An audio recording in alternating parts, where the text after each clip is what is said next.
Welcome again to Orthodoxy 101 with Father Michael Fulton here at Archangel Gabriel Orthodox Church in Lafayette, Louisiana, which is located at 1237 Aris Landry Road. Again, I just want to remind everybody, and to those of you out there who are probably watching on YouTube or wherever you're at, if you have a question and you'd like for me to talk about that question here in class or in a discussion, to contact me at askabuna@aol.com. That's, and I'll write it down. Or,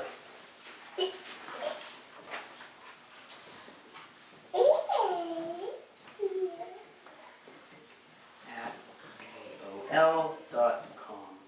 And if the question's appropriate, I'll put it up and we'll talk about it. But since there were no questions given me an email, I'll see if there are any questions from you all. Do we have any questions to start out with? Anything that from previous lectures or something you may have read, seen on TV? I'm more curious about things that you're going to cover tonight. So. Yes, because tonight we're covering something really, really deep. And people have commented that my outline is shorter, which normally my outlines are pretty long, but this is short for such a very, very large topic. And so today what we're going to do is we're going to talk about soteriology, which is a big, big word, or salvation. Soteriology is the branch of theology. Just like medicine has different branches, like oncology and pediatrics, so does theology. Soteriology is the branch of theology that covers the question of salvation. How is man saved? Or how does man attain communion with the divine? And each religion has their own interpretation of soteriology. Whether it's Christianity, whether it's Buddhism, and what is the outcome of man's destiny, if you will. What happens after we die, what happens at the fullness of time, or is there a fullness of time? Some religions have an interpretation of the fullness of time, some religions do not. Christianity, and especially Orthodox Christianity, does have a concept of the fullness of time. But today we're not going to really talk about salvation in different religions. We're going to talk about what is salvation in the Orthodox Church. How are we saved? And what do we say when someone asks us, are we saved? And that's kind of what I want to pose a question to you all right now is, who here, just a show of hands, who here has ever gotten a question while they were an Orthodox Christian? And usually it's by an evangelical, or it's usually by a Mormon or Jehovah's Witness or something. You got the question, are you saved? Who here is, raise your hands. Hi, who here has gotten that question? Before I was Orthodox. Before you were Orthodox, yeah. But even while you were Orthodox. Okay, I have two. What did you say? What did you say? If it pleased God. If it pleases God, then I'll be saved.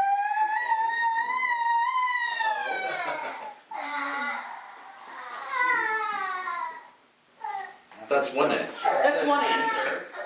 I think I would say it was... His salvation is works-based, not faith-based.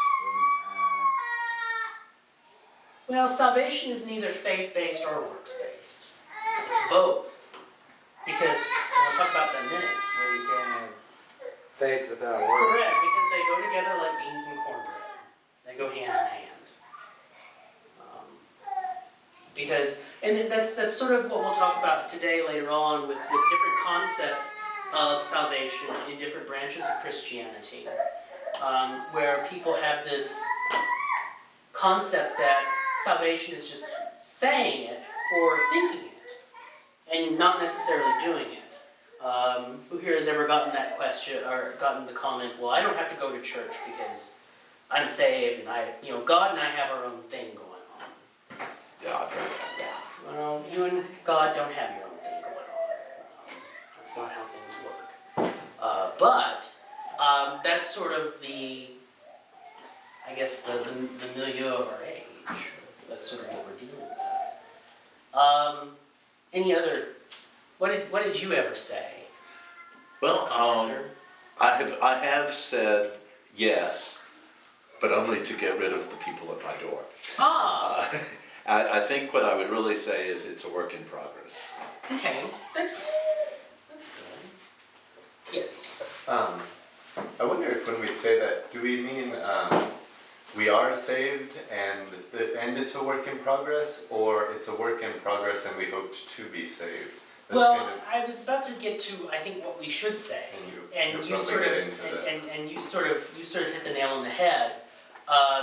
Callistos Ware, Bishop Callistos Ware, gives a wonderful response. How Orthodox Christians should respond to that question. We should say, we have been saved, we are being saved, and I hope to be saved.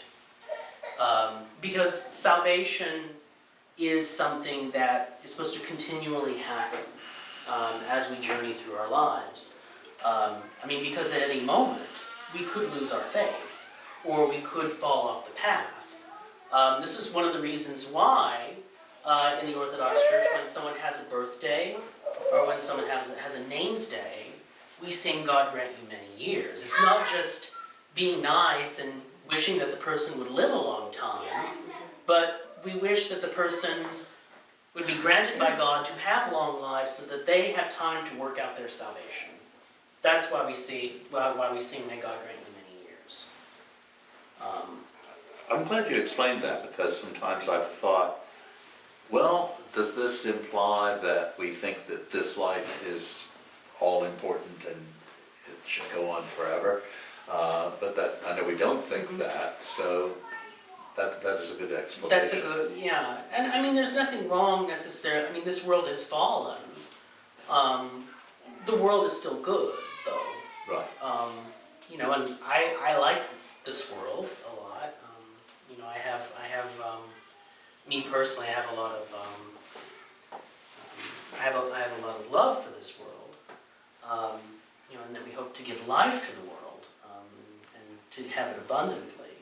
But that's one of the reasons why we sing May God grant you many years, so that that person has time to work out their salvation. And wouldn't we say that if you fall off the path, it's not irrevocable if you have time to if you have time work to your way back get in. back on the bicycle, Right. so to speak.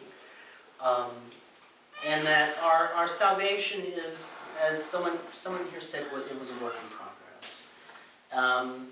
And that it's more about the knowledge of God and unity with God. We believe that it's something that happens continually, even something beyond death, which is in our belief. So that would be the correct way of, at least the Orthodox way of responding to that question. Yes. So usually when you're asked that question, usually the person asking is expecting a kind of yes or no answer. Right. They're expecting yes, you are saved, or no, you're not saved. And so, and our answer in some way is yes, we are saved. And insofar as we're part of the church, we trust that our salvation is here in the church, and we have that assurance. Yes. But we like to clarify that it's a work in progress. Right. And there's a hope in the future There's that a we will hope in the future. continue running the race and finish. Correct. And you said in passing, but I think it needs emphasis, that we would consider that our salvation continues to grow after our death, that we don't just arrive. Right, our knowledge of and God that's it. continues to grow, just as any other relationship would. I mean, I continually find new things about my wife every single day. She finds more about me, and this will continue until we're parted from each other. And it's sort of the same thing with any type of relationship, especially a relationship with God. That we will continue to learn more about Him as we grow. One of the most beautiful things that I ever heard when I was in Syria. Well, this was after I came back from Syria. This was when Father Matthew McKay, who was my spiritual father, died. And I was writing an email to some friends of his and some friends of mine in Syria about his death. And an Orthodox priest wrote back to me with just this one phrase in English. And he said, "May his soul continue to grow with God." I like that. I think that's a lovely thing to say when someone has died. May his soul continue to grow with God. That'd be hard to improve on. Right. So, soteriology. Soteriology comes from the word soter, well, ology means study, and soter meaning, which is the Greek word for savior. And just what is salvation? Salvation is the goal of Christianity, and it's the purpose of the church. The goal of every Christian should be is to be saved, is to attain salvation. And the reason why the church is here, the reason why Christ has established his church on earth, is so that men might be saved. And even more so that men should become saints. That should be the purpose of every single Christian, I think, is to become a saint. I think that we were talking in Bible study about how Paul refers to Christians in letters, or refers to congregations as saints. And it's almost sort of a wishful thinking, a hope that we all might be saints. And oftentimes I think we fall into this grave trap here in the modern world of thinking that saints, or that sainthood is sort of this unattainable thing. Then there are saints and angels and then God, or something like that. When no, it's really not like that. Those people who have been saved and have died, they're all saints. It's the fact, though, that we know that Saint Nectarios of Egina is a saint, as opposed to, let's say, I don't know, my Aunt Evelyn or whoever, is that Saint Nectarios' life has been studied and it's been examined by the church, and we've found that he is a saint, and he has lived a saintly life, and it can be proven in his miracles. I hope Aunt Evelyn's a saint, but the goal of every Christian should be sainthood, and that sainthood is something the church should be teaching. That sainthood is something that's attainable for you and me, no matter who we are in life. I mean, we don't have to be an ascetic. We could be an ascetic. That could be something that we're called to do. Some people could be called just being bankers. Some people are called to married life. Some people are called to celibacy. Some people are called to monasticism.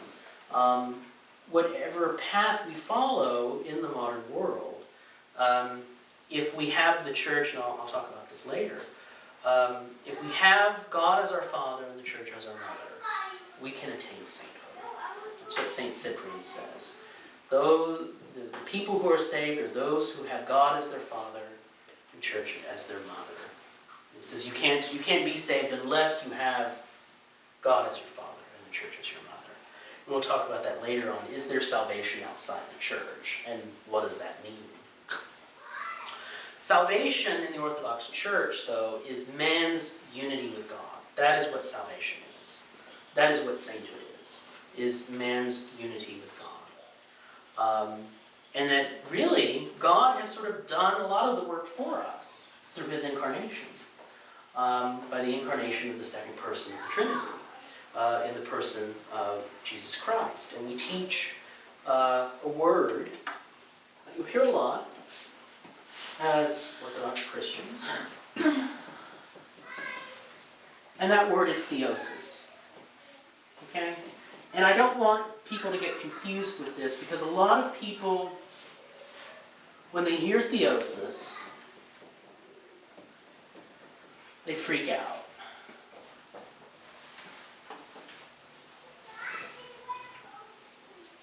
Because they often think that that the Orthodox interpretation of this is similar to the Mormon interpretation, that You'll become a god and have your own planet, and you'll sow civilizations on your planet. No. Theosis is this idea. Theosis is the idea of God incarnating himself so that man can become like God, so that man can be deified, so that man can not only have the glory that he lost at the fall, but he can have something even better. In fact, in our hymns, right after Paschal time, it talks about how we've been given something even better than Eden. God has not only restored us to our former glory, he's not only given us paradise, but he's upped the ante. He's bestowed even more upon us. Now that's a new idea to me. I mean, I have heard those prayers, but I've picked up hints of this idea, so I'm not totally surprised, but I don't think it's been said to me in so many words, that we're not merely going to be restored to the condition that Adam and Eve had before the fall. We're going beyond that. Theosis is going to carry us beyond that. I mean, and even a lot of Orthodox theologians have said that if the fall never happened, Christ would have still incarnated himself. In order to bring us to this In order to bring us to this state. But the fall did happen. But that's really good news. That is That's good very news. good news. That this was, and we'll talk about this later on, because a lot of people look at salvation as a result to a legalistic dilemma. We'll talk about that later. But that God became man so that man might become like God. And this is what theosis is, so that man might be deified. And in fact, we cannot truly be human without God. Alexander Schmemann called man homo orans, right? Man, the prayer. Praying man, not praying mantis, but praying man. Because he created us in his likeness, according to Genesis 1:26 through 27. God creating man in his likeness, there is something within our ontology, within how we're made, that links us to God. And without God, we cannot be fully human. We cannot be fully fulfilled. Not just emotionally, not just morally, but ontologically. We're not really truly human without God. And that's what happened at the fall. Is when the fall happened, we'll talk about this in a minute, whatever happened in the fall, man lost his humanity. He lost what intrinsically made him human, which was his ability to commune with God. We'll talk about that in a minute. And so much of our ontology is tied up in God. And I like this. And I like this idea. Because oftentimes in the English translation of the Bible, in Genesis 2:7, it says that God breathed life into us, that he put his breath into us. The word in breath, for breath, in Hebrew, is the same word for spirit, nephesh. Okay? That's what the word is in Hebrew. That literally God put something of himself into man when he created man. Which is one of the reasons why Christ incarnated himself and was willing to die on the cross, because there was something in man. There was something in man, there was a part of God in man that God couldn't bear to see basically rendered to this state of fallenness. It was a disgrace to him. And I'll have to... The way you describe it is more of a personal loss. Right. As one would be frustrated and upset always if you lost a limb or something.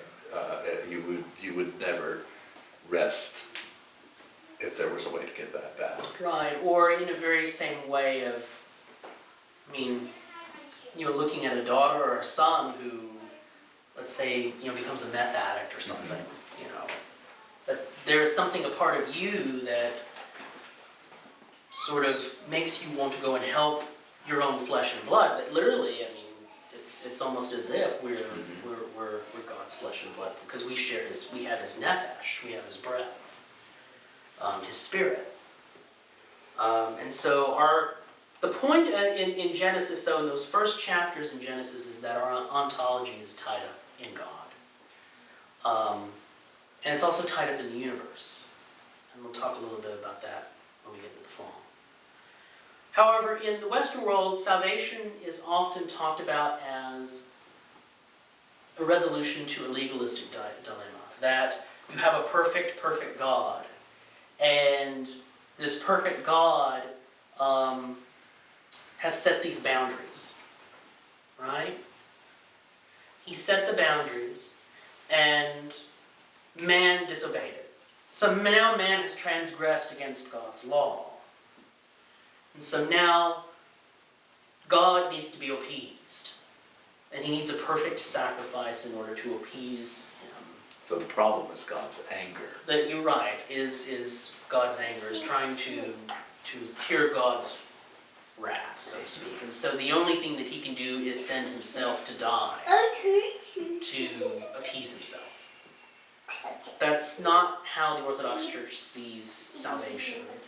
I mean, there is some legalistic language, especially in the Old Testament, especially in Paul, but holistically, salvation is not a result to a legalistic dilemma. But historically speaking, that idea doesn't really take form until Anselm in the 11th century.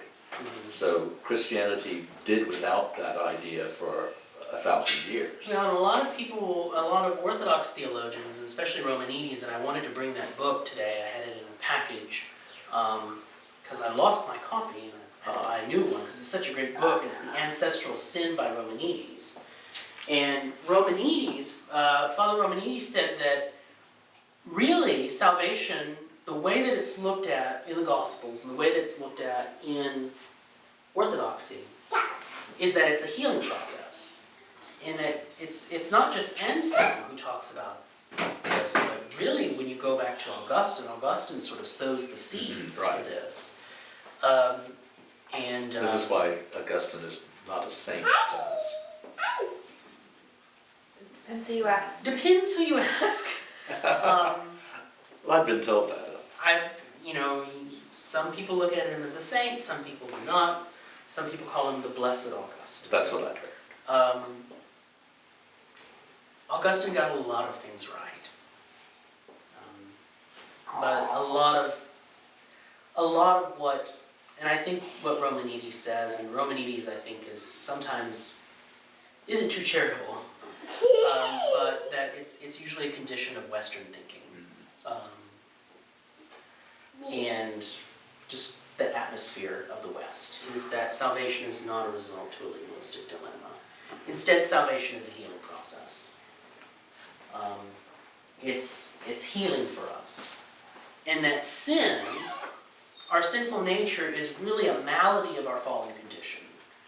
Just as, I'm trying to think, like with cancer, just as with a compromised immune system is a symptom of cancer. A symptom of our malady, a symptom of our fall is sin. And this is one of the reasons why we baptize infants. Not that the infant has committed any type of sin yet, but baptism brings them into the church. It is unto the remission of sins, and so they participate through their baptism in the burial and the resurrection of Christ, and they're given communion which, as I tell parents who are kind of reluctant about baptizing their children and giving them communion, I say, do you not لست أقول سرك لآدم